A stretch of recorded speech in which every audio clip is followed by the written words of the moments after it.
So this talk and this series of talks is about abundance. Why abundance? Why not prosperity? Prosperity is oftentimes talked about, oh, look, that person has wealth and power and influence. And that's traditionally the idea, the way that prosperity is thought of. Prosperity is traditionally, not always, and we'll get to that, but traditionally it's thought of as the external results, the outward appearance, your bank account, your assets. Health, exhibiting good health is considered prosperity, so that's certainly a good thing. Prosperity requires work, planning, focus, and often sacrifices to get what it is that you're seeking. Think of the person that works long hours, nights, weekends. And it doesn't mean that prosperity is necessarily for a selfish thing. Sometimes parents do this for their children, for their families, to make a difference, to give them choices that maybe they didn't have themselves. So prosperity is definitely a good thing, and it really can be seen as thriving in the material, physical, tangible ways. But importantly, prosperity, at least in the traditional sense, is no measure of how a person feels about themselves. How many examples have we seen in life where we've seen someone who seemingly had it all and threw it all away? Abundance is a mindset. It's really your internal feelings of gratitude, joy, and peace. And it's a recognition that you already have the plenty in your life that you need. Abundance is really also a birthright. You don't have to be born into an influential, wealthy family to experience and know abundance. It's an internal state of being that's always available. Now, a person who is successful in abundance, well, what do you feel? You feel love. You feel joy. You feel peace. You see opportunities where other people see roadblocks. You see value and valuable resources where others see nothing but dead ends. When you're experiencing abundance, you've got a positive, grateful mindset, whether you're financially wealthy or not. And many people who are wealthy and otherwise outwardly prosperous may not feel abundant. Now, Charles Fillmore, the founder of Unity, really kind of didn't do so much differentiating between the two. He really thought, and I agree, prosperity and abundance really go hand in hand. He thought and described prosperity not as a material accumulation of money, but as a rich state of mind. It's a consciousness, a divine abundance rooted in the spiritual rather than material substance. He emphasized that the true abundance is experienced by recognizing God as the inexhaustible resource of all good. That abundance allows a continuous flow of supply and well-being in all areas of our lives, including health, including wealth, and especially in harmony. Now, for me, that's a really important concept because really, the way that I take it, true abundance is really the same thing as experiencing enlightenment. Think about that for a moment. Abundance is a state of mind that feels like joy, that feels like love, that feels like peace and gratitude. And the person living in abundance, in enlightenment, is not troubled by thoughts of poverty or lack. It's a way of being in the world and with the world, but not of the world or attached to it. Now, you might say, wait a minute, enlightenment, come on, really? Could it really be that easy? Isn't enlightenment understanding God and the nature of the universe? Well, I disagree, because having knowledge, having an understanding, does not imply happiness. You know, one of the most influential teachers in my life has been Alan Watts. You may know him. He is credited and thought of as perhaps the most profound Western thinker of translating Eastern philosophies and presenting them without any ambiguity. When I listen to his talks, I feel like I'm listening to the source. But he himself candidly described himself as a fraud. You may not know that, but he said in an interview with a student, that's how he felt about himself, because he said, I'm not living what I'm teaching. So if the person who seems to have the most understanding of these traditions, that really is where Christianity comes from, that what Charles Fillmore built unity on is a blend of all of these things. If he didn't feel this abundance, then how valuable was it really to him? To us, immeasurably valuable. So it's just important to recognize that abundance, which leads to us experiencing joy, health, wellness, feeling light in our hearts and gratitude, isn't that what enlightenment should feel like? If it's all that it's supposed to be? I mean, if it's not, doesn't include those things, then why would we be seeking enlightenment?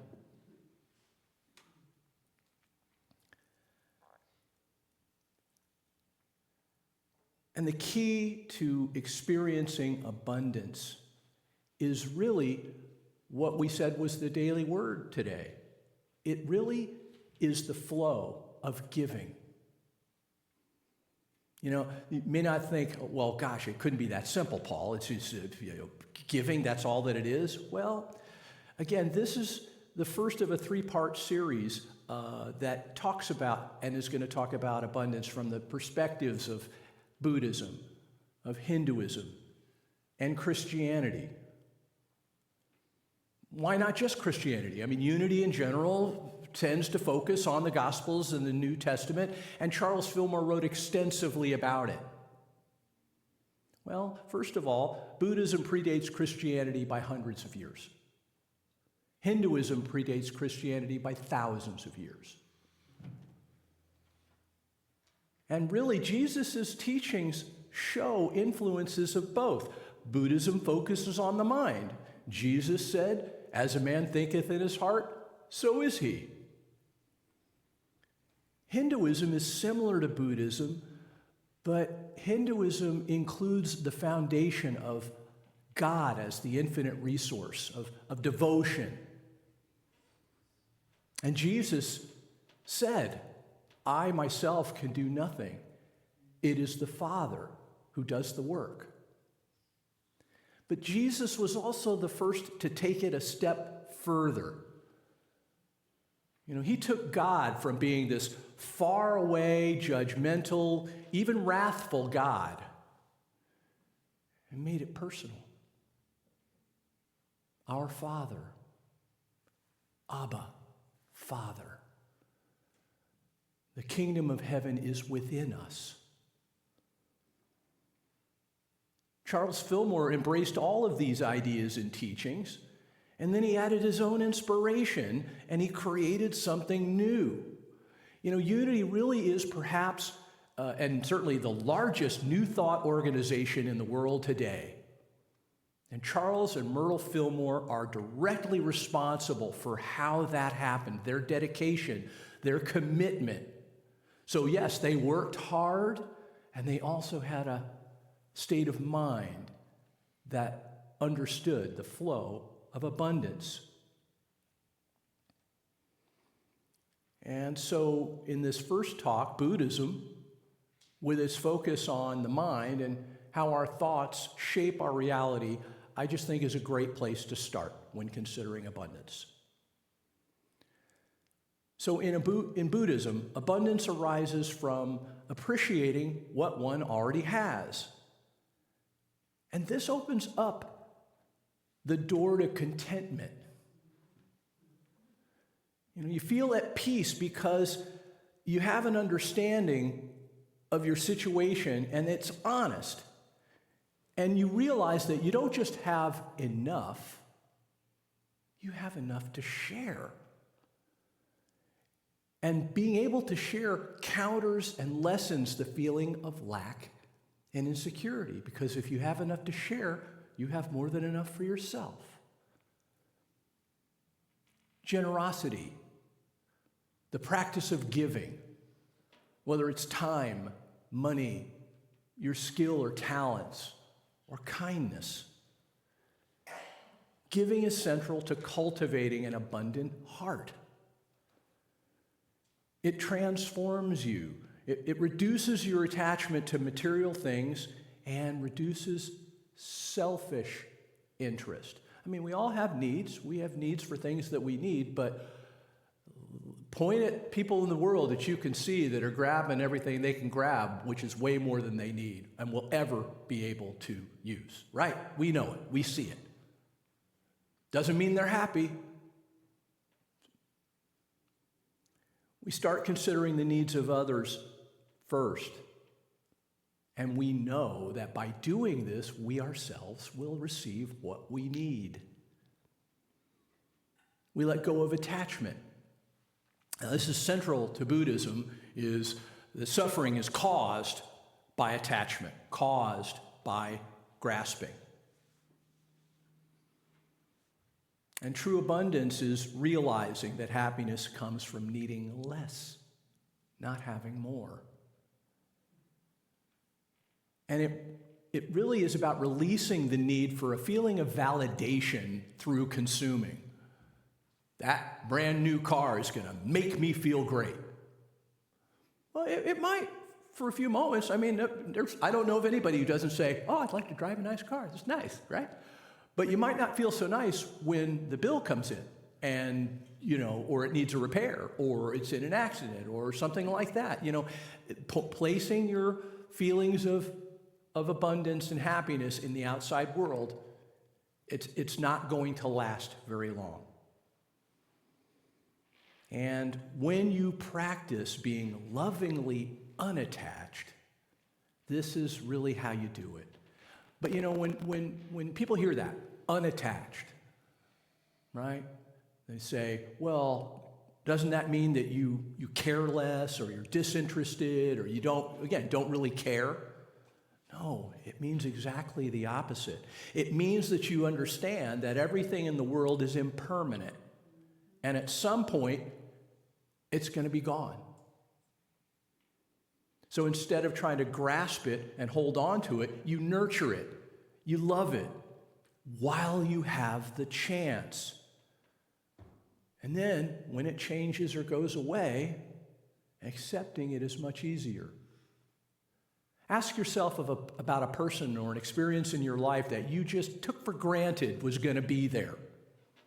And then, like that, all of a sudden it was gone. And maybe you felt like, oh, wow, I missed that opportunity to tell them I loved them, to show them how much they mattered to me. Has that ever happened to you? Because it certainly has happened to me.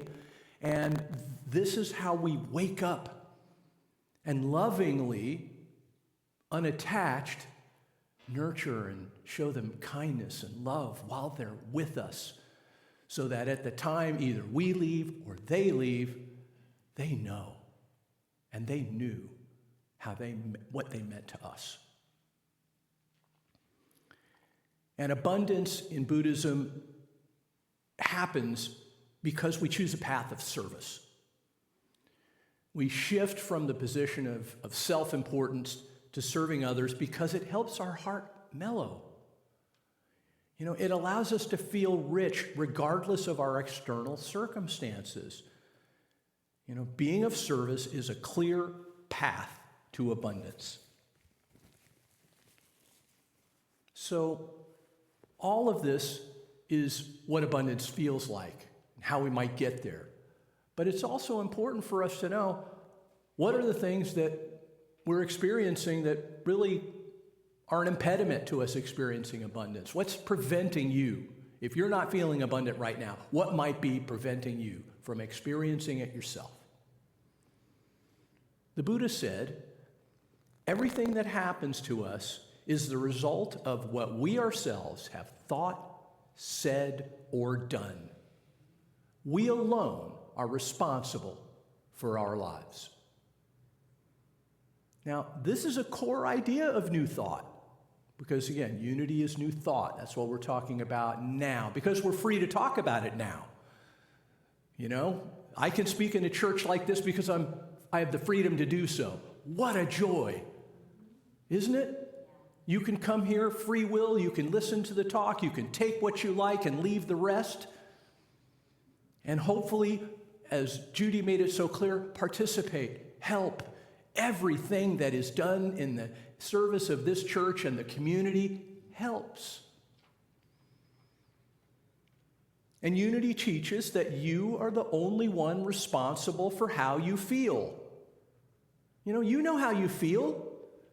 And if your life feels abundant, that's wonderful. But if you feel troubled and you tell yourself about all the things you don't have, all the things you're probably never going to have, but boy, if you had those things, life would feel so much better. You tell yourself you don't have enough to share. So little that you can't give a thing. Well, then the feeling of lack and scarcity and poverty, it's going to feel really real to you. And Charles Fillmore said, deny that lack has any place or reality in your thoughts or your affairs. Affirm plenty as the only appearance. Praise what you have, be it ever so little, and insist that it is constantly growing larger. So abundance is directly tied to what we think.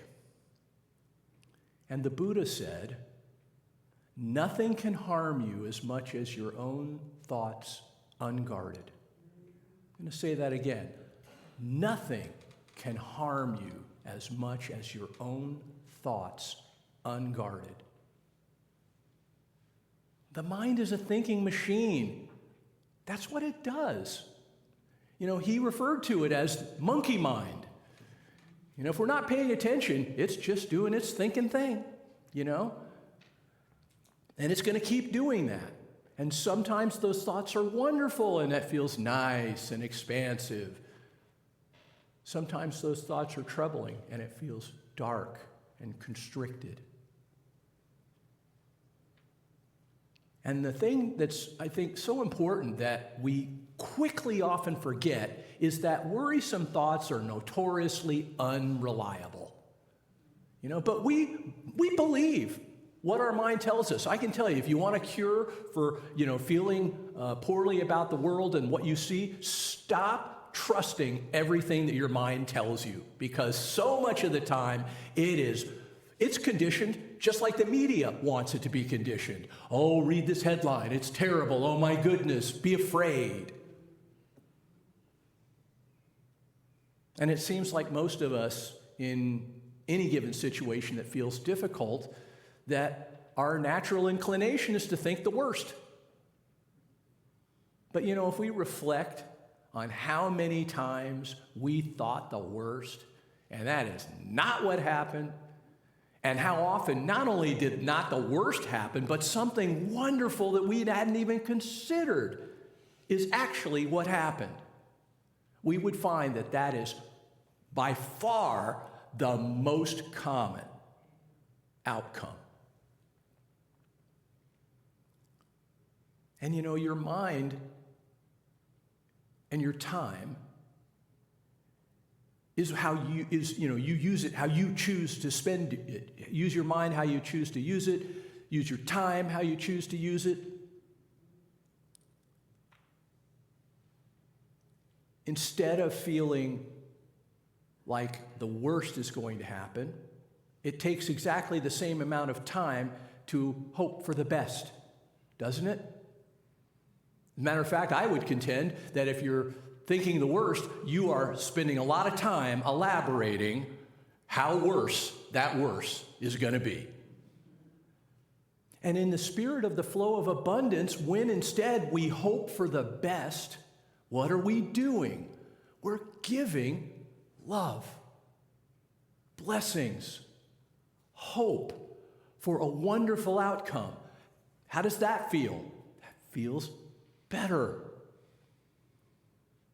Now, the Buddha understood this quality of mind, and he taught us meditation techniques. You know, it wasn't the only person who taught meditation techniques, but specifically during meditation in Buddhism, there's an understanding that thoughts are going to arise. You're going to, again, maybe the most experienced meditator, but I would contend that most of us, certainly I can speak from my own perspective, that though I've been meditating for many years, still thoughts arise while I'm meditating. What the Buddha taught us to do is practice noticing those thoughts when they arise and not becoming attached to them. The mind is just doing what it's doing, but we don't have to focus on it. And then that thought, whether it's a happy thought or a troubling thought, will just start to dissipate. And our peace of meditation is maintained. And this is the practice that teaches us to notice when that worrisome thought is coming up, when we're distracted. That's why it's so important to practice it. You know, if you want to feel better about your life and you're wondering what to do, meditate. Meditate in this way, even if it's 5 minutes in the morning, 5 minutes in the evening. Meditate and teach yourself how you can experience peace by just simply sitting quietly and noticing your thinking and not becoming attached to it. And you know, when it does come to worry, the Buddha described the solution to worrying in this way. He said, if the problem can be solved, why worry? And if the problem cannot be solved, worrying will do you no good. So really, when we think about it, there is no benefit to worrying. Jesus said, don't worry about what you will wear, what you will eat. Your Father knows that you need these things.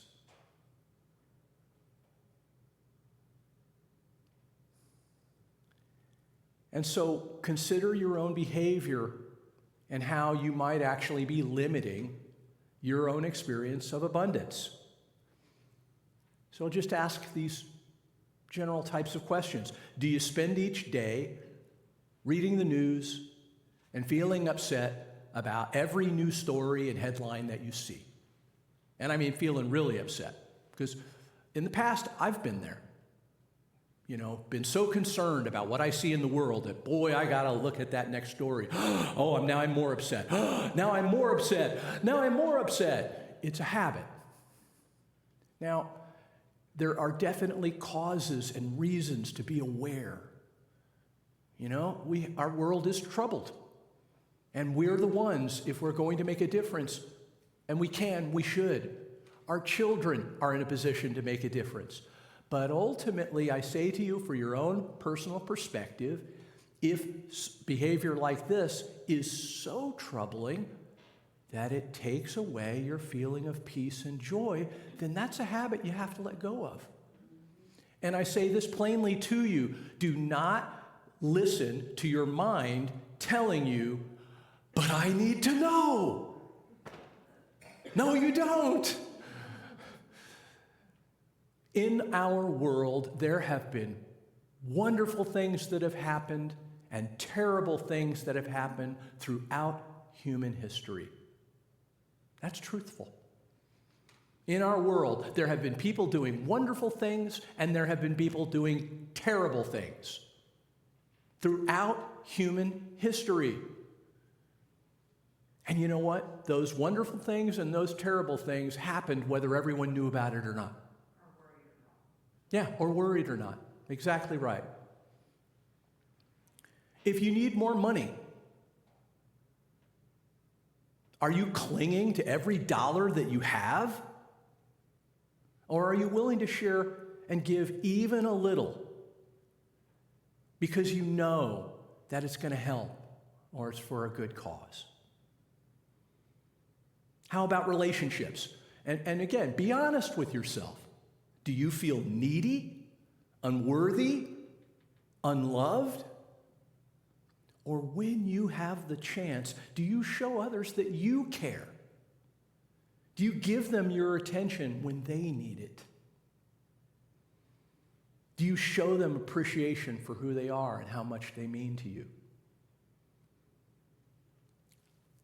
Abundance is a flow, and to experience it, you must be willing to participate by giving in whatever way that you can.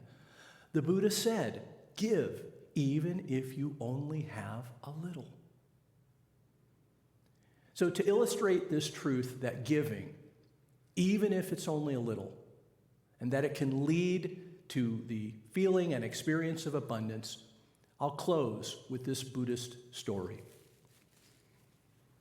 It's called The Beggar and the Four Gifts. Once upon a time, there was a beggar who lived in a village. He was extremely poor and survived only by begging for coins and food from people in the village. Sometimes they would give him something, sometimes they would not. He was extremely upset with his life and would often curse at God for making his life so poor and helpless. Then one day the Buddha came to the village. The beggar sat by the path that led to the place where the Buddha was staying. As people passed by, he noticed something. Before they saw and spoke with the Buddha, their faces were often troubled. But after speaking with him, they looked peaceful and happy. He thought, I want to feel happy. Why shouldn't I go and see him and share my problem? So he went to where the Buddha was staying, and when he arrived, he saw a calm and peaceful man sitting under a tree in front of a simple hut. People were standing in line and waiting for their turn to ask Buddha their questions. He would listen patiently and then answer each question one at a time. When it was his turn, he bowed to the Buddha and said, Teacher, almost everyone in this village is happy and prosperous. Everyone has enough money to live and eat well. But why am I the only one who is so poor? Why has God not given me a good life? What have I done wrong? Buddha looked at him with compassion and said, Friend, you are poor because you have never given anything to anyone in your life. Now the man was shocked at this, and he said, Sir, are you making fun of me? I am a beggar. And he showed his empty hands. He said, See, I have nothing. I can barely survive myself. I eat only what people give me. How can I give anything to anyone when I have nothing? The Buddha remained calm and still for just a moment and then said, My dear friend, you are ignorant. You have many things to give just like anyone else. In fact, you have a lot to share, but you have never realized it. And then he gently explained, look, you have a smile. You can smile and make others smile. That smile can bring hope to someone in need. You have a mouth. You can speak sweet and kind words and make someone's heart feel light. You can praise, motivate, inspire, and encourage others with your words. You have eyes. You can look at others with compassion and kindness and spread love. You have hands. With these, you can use your labor to help others in whatever way you can. Anyone who has these 4 gifts can never be truly poor. It is only illusion that you have nothing, and you must let go of this illusion. Never allow a sense of poverty to grow in your mind. Once the feeling of lack is gone from within, poverty will disappear from the outside as well. Now, hearing these words of wisdom from the Buddha, the beggar's face lit up with realization. He took the Buddha's message into his heart and began practicing it in his life. He started serving others and helping people in whatever small way he could. Seeing the change in his attitude, people also began to support him more and started offering help to him willingly. And gradually, his poverty began to fade, and he was never sad again. Abundance, enlightenment. It's not some faraway, unattainable, unreachable goal. It's available to anyone and everyone, to you. As long as you understand that to experience it, you have to live it. You have to be willing to give freely in whatever way that you can. And when we do, abundance is the gift that we give ourselves. Love and blessings to you all. Thank you. Light of God surrounds us. The love of God